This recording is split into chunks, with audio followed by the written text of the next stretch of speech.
जय माता दी।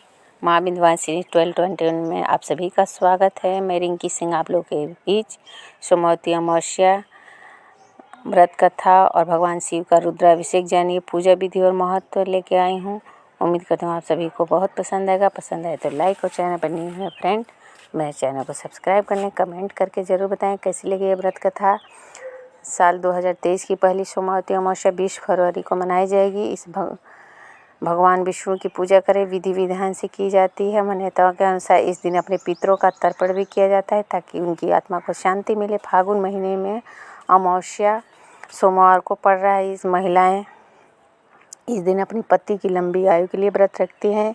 इसके अलावा सोमवती अमावस्या के दिन लक्ष्मी पूजन करना बेहद शुभ होता है और पवित्र नदियों में स्नान करके बेहद शुभ होता है। जानिए सोमवती अमावस्या का शुभ मुहूर्त महत्व और पूजा विधि क्या है। सोमवती अमावस्या व्रत कथा के अनुसार एक गरीब ब्राह्मण का परिवार था। उस परिवार में पति पत्नी एवं उसकी एक पुत्री भी थी। उनकी पुत्री समय गुजरने के साथ साथ धीरे धीरे बड़ी होने लगी। उस पुत्री में बढ़ती उम्र के साथ सभी स्त्रियोचित गुणों का विकास हो रहा था। वह कन्या सुंदर संस्कारवान एवं गुणवान थी, परंतु गरीब होने के कारण उसका विवाह नहीं हो पा रहा था। एक दिन उस ब्राह्मण के घर एक साधु महाराज आए। साधु उस कन्या को सेवा भाव से अत्यधिक प्रसन्न हुए। कन्या को लंबी आयु का आशीर्वाद देते हुए साधु ने कहा कि इस कन्या के हाथ में विवाह रेखा का योग तो नहीं है।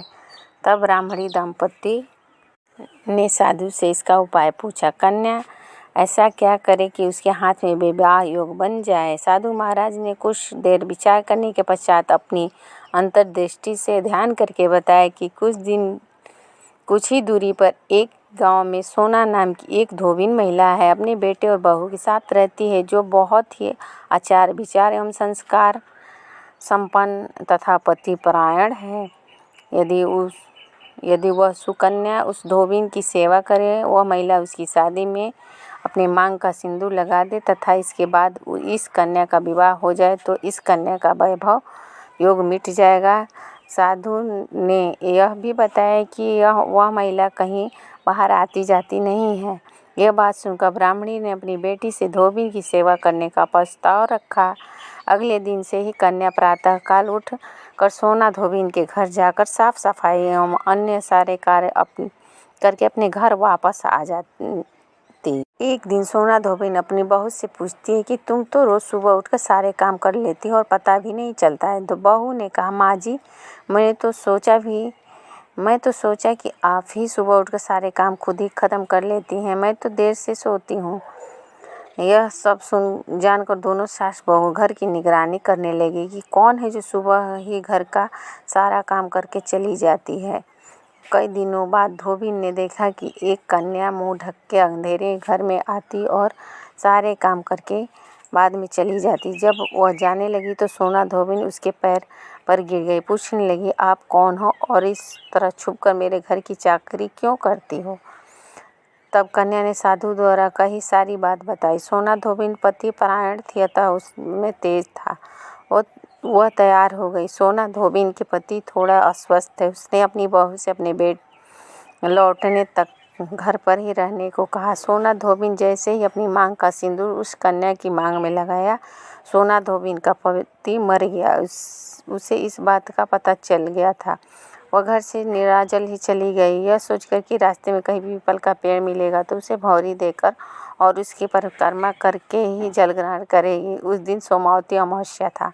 ब्राह्मण के घर मिले पकवान की जगह उसने ईंट के टुकड़ों से 108 बार भौरी देकर 108 बार पीपल के पेड़ की परिक्रमा की और उसके बाद जल ग्रहण किया। ऐसा कहते हैं कि उसके पति की मृत शरीर में जान वापस आ गई। धोबिन का पति फिर से जीवित हुआ। यह है सोमवती अमावस्या की कथा।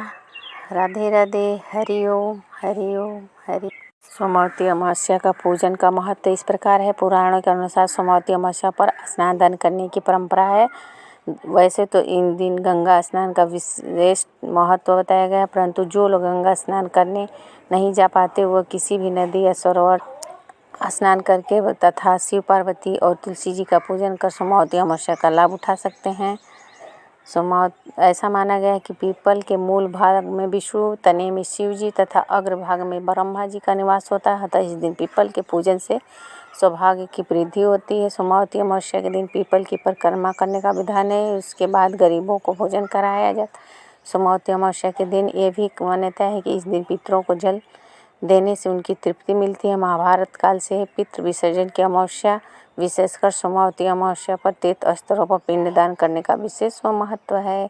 सोमावती अमावस्या के दिन सूर्य नारायण को जल देने से दरिद्रता दूर होती है।